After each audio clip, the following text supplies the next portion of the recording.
పోలవరం జిల్లా నుంచి ఏలూరు జిల్లాలోకి పెద్ద పులి ప్రవేశించినట్లు అటవీశాఖ అధికారులు తెలిపారు. పెద్ద పులికి అమర్చిన ట్రాకింగ్ కాలర్ సిస్టమ్ ద్వారా జిల్లాలోకి వచ్చినట్లు వెల్లడించారు. చిరువాక ప్రాంతాల్లో పెద్ద పులి కదలికలను గుర్తించిన అధికారులు పులి జాడ కోసం డ్రోన్స్ తో గాలింపు చేపట్టారు. అటవీ ప్రాంత వాసులు జాగ్రత్తగా ఉండాలని మైకుల ద్వారా అప్రమత్తం చేశారు.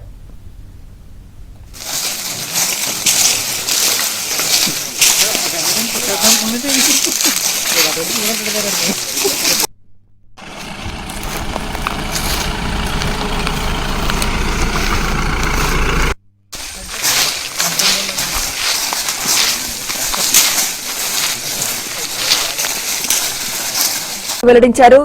చిరువాక ప్రాంతాల్లో పెద్ద పులి కదలికలను గుర్తించిన అధికారులు పులి జాడ కోసం డ్రోన్స్ తో గాలింపు చేపట్టారు.